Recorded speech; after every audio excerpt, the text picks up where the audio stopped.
Hello and welcome to Excel 101. Today I'm only going to talk about formulas and certain other things that I do and I practice and hope this helps you all.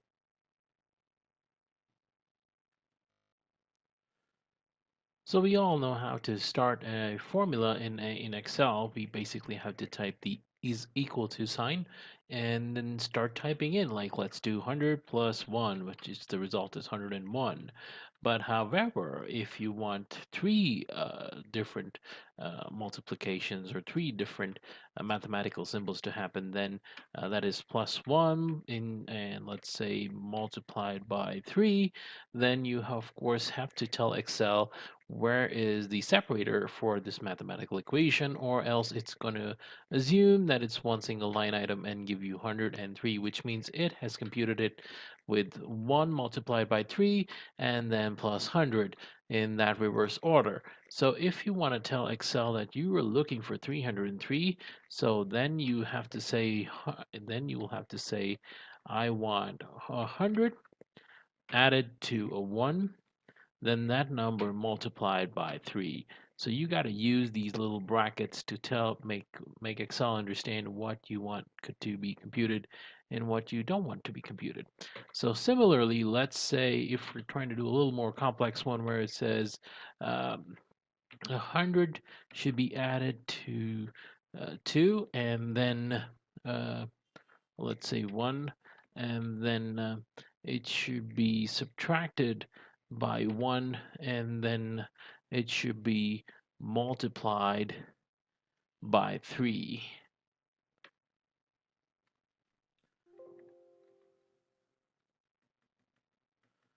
So now I realized that I needed another bracket here for it to understand that it needs to do this particular equation first, and then it needs to multiply that by 3. Now that I'm in the edit formula, I'm just going to change this to 2. So this is going to be 102 minus 1, which is 101, multiplied by 3, which is 3, not 3 again. So there it is, 303. So that's how. So the brackets are very important. The separators are very important to writing the mathematical formula here, or else your formula might give you the wrong and inconsistent result. Now, whenever I write my formulas, I don't write the numbers right into the formula itself. I use cells to give reference to those particular numbers. What I'm trying to say is that what I define first is that we have values. We have values that are defined for each formula or each element in the formula, and then for those values, then I will perform uh, the required numbers. So in our last formula, we multiplied or added 100 to 2, subtracted it by 1, and multiplied it by 3. So what I would do in that case is that I would say 100 plus 1, but instead of typing that, I will just give the reference of the cell saying that A3 plus this, close my first bracket. That's telling me that you should do 100 plus 1, and then minus 2 is what I need to do next. So it gives me 102. So I'm going to remove that final separator and then say minus 1, and then I'm going to close that final separator saying that now it's completed, and then multiplied by the last value, 3. Now when I do this I get the same results, but what advantage I get is I can change these numbers to whatever I want later on to figure out the same formula but using different numbers. So this will help me do my work faster. I don't have to keep going into the formula to modify the numbers itself, where I can just modify these values that I've already predefined. And of course, I've just written value 1, 2, 3. I can say base, add, subtract, multiply.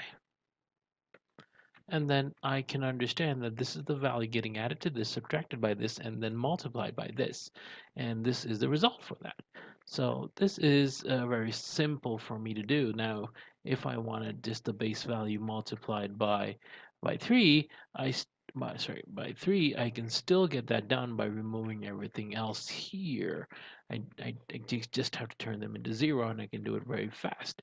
So this becomes like a very quick calculator as well for me. And when we talk about cells and references, of course, we have to very importantly come to a section where we talk about a very important functionality that is there in Excel, which is the cell reference or the cell reference lock that is available. Basically, what I'm trying to say is, let's just say we have uh, value 1 that needs to be multiplied for every single value that is there here.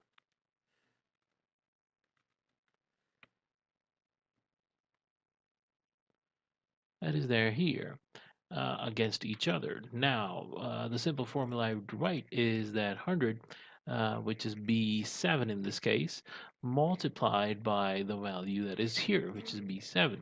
But now when I drag this formula to the very next cell, it shows me 0 because there is nothing here. Now is when we use the reference key. So we just modify our formula and we click or keep the cursor right in between, or you can even highlight the B7, which is the 100, and then press the F4 key on your keyboard. Now, when you press the F4 key, that you will notice that there is a dollar symbol next to the B, and there's a dollar symbol next to the 7. Now, in this case, this is the right option to use because it locks B and 7 in the same place. Now, if you press this key one more time, you'll see a little difference. There is no dollar symbol next to the B, but there is a dollar symbol next to the 7, which means it locks row number 7 but doesn't lock B. That means when you drag a formula, it can go to your right and to your left, and it can move around. Move around. I will give an example of this later on.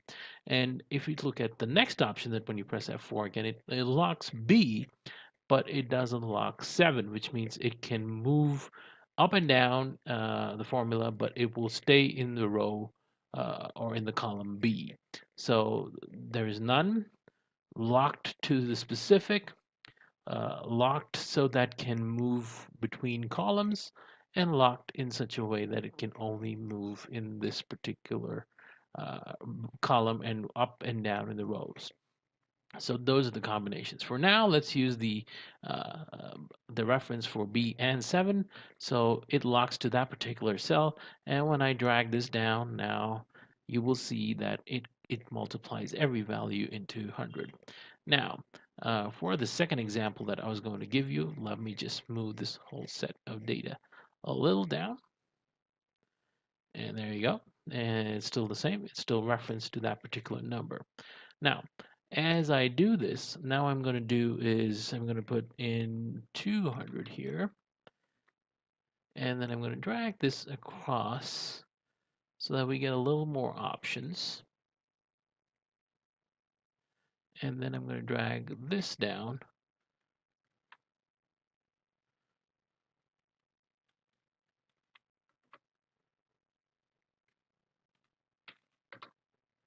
I'm going to drag this down a little more so that we get a little more options here as well.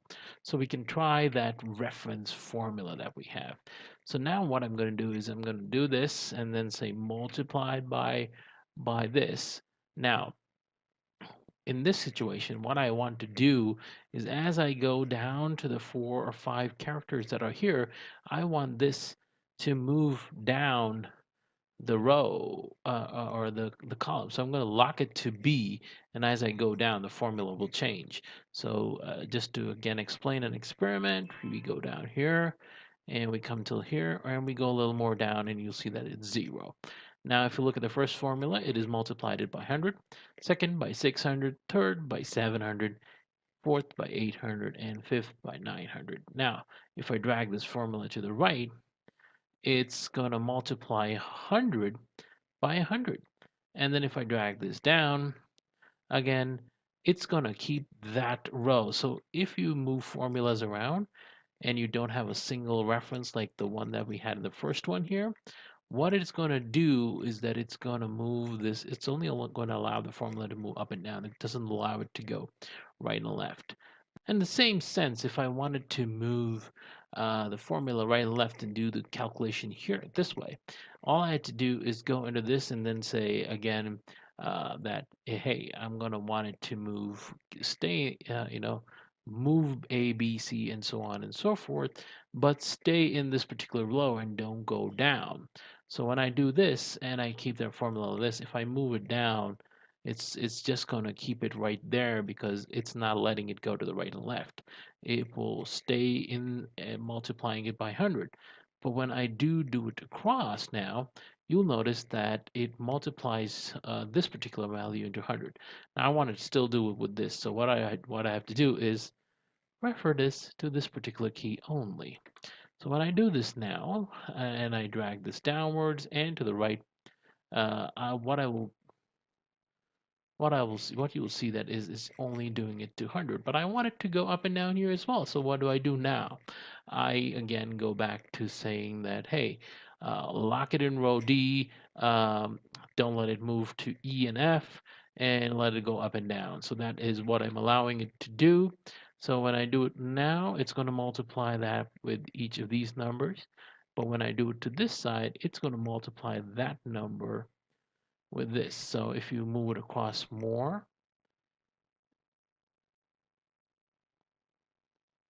it's going to multiply by 300. But if you notice, as I drag it down, you notice that it doesn't multiply with 600 to 700 because I'm not letting it travel in that sense. So if you look at the blue box from this first formula, it's at 100, it's going to stick there. But when it comes to this blue box here, it's saying you're allowed to stay in row 7 but not move up and down. You can only go right or left. In if I change this right now to uh, this, I'm sorry, this. Now I'm telling the formula that you can move up and down, but you cannot move right and left.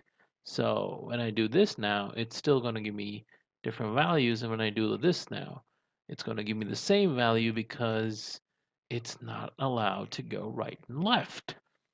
So that is how formulas and references work.